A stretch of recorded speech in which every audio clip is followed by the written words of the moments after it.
We've seen several ways that you can move and rotate components within the assembly environment to help define their position or help locate them. But when we are moving these components around, we are not actually defining their position at all. We are simply moving them in the graphics area. To fully define the position of a component in an assembly, we have to use something called a mate. A mate is similar to the relations you saw before, since when you add a mate, it allows you to create a parametric relationship between the parts or different aspects of the part's geometry. Fortunately, mates are very easy to use. I will go ahead and click the Mate icon from the Assembly toolbar on the Command Manager to bring up the Mate Property Manager. Creating mates can be described as a two-step process. In the Mate Selections box, you can select the entities that you would like to mate. This can be edges, faces, reference planes, part origins, or whatever geometric entities that you want to create the relationship between. Then below, you can see a list of all the different mate types available. In this course, we will take a look at most of the standard mates. These are the ones that are most commonly used. But SOLIDWORKS also has advanced and mechanical mate types, which can be used to help define a more advanced or more complex relationship. Here, I'd like to center the wheel and locate it in the bracket. As I said before, adding a mate is a two-step process.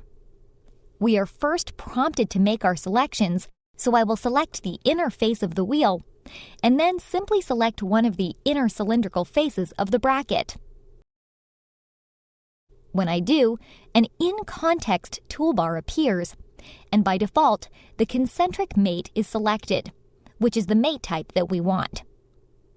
You can see that the wheel has also been moved so that the concentric relation can be solved, and you can see from the preview that the center hole of the wheel and the center hole of the bracket are being shown as concentric to one another. A list of the other available mate types, such as parallel, perpendicular, and tangent, are available. But for this example, we want to use the concentric option. You can also use the Flip Mate Alignment icon to flip the direction. But this is not necessary here since these parts are symmetric. Once completed, I can click the green check and the mate is added. Notice the Mate Property Manager stays open, so you may continue to add additional mates very quickly. Let's cancel it for now and see what exactly we've done.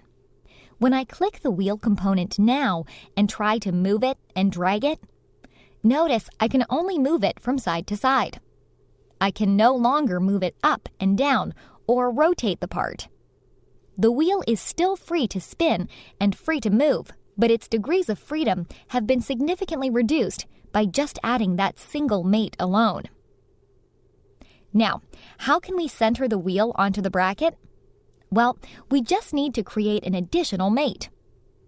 I will relaunch the Mate tool, and for the selections, this time I'll select the inside face of the bracket and the outer face of the wheel. Again, you can see the In-Context toolbar pops up. When I select a different mate type from here, you can see that the selection is also shown in the Property Manager. When I select the coincident mate, notice that it will make sure that the two faces that I selected are touching. Parallel would make the selected faces parallel, and perpendicular gives me an error since in order to solve such that these faces are perpendicular, it would violate or conflict against the concentric mate that we added earlier. To center the wheel, I actually want to add a distance mate, which will allow me to enter a value and offset distance, and the two faces will maintain a separation of that distance. Since I already know the width of these components, I know that the value to center the wheel is 0.195 inches. So I can type in the value, and you can see that the wheel and bracket shift to solve for that value.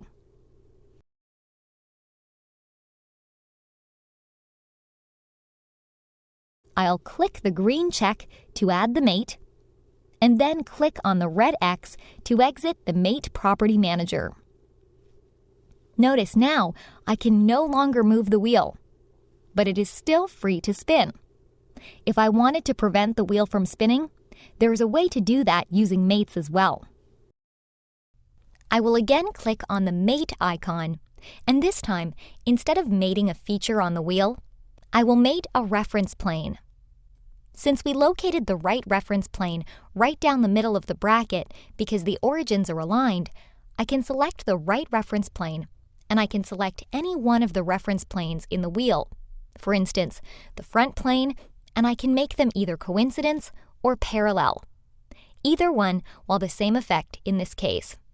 I'll choose parallel and click the green check to first apply the mate, and then to exit the mate selection window.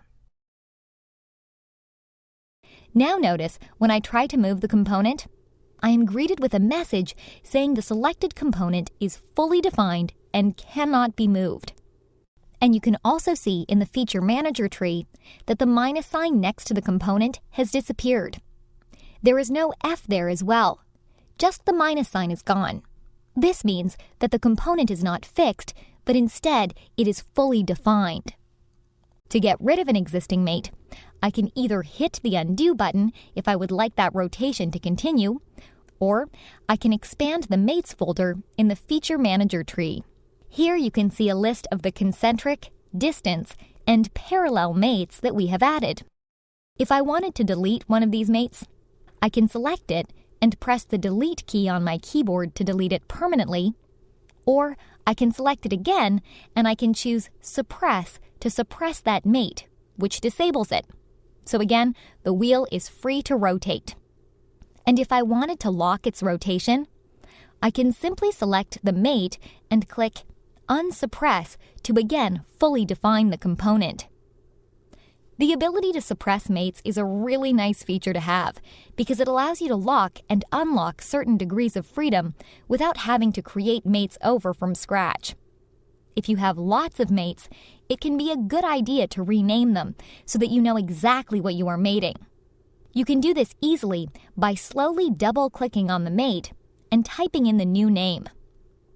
I'll call this mate Lock Wheel Rotation. And then I will suppress it. And that's how easy it is to add mates.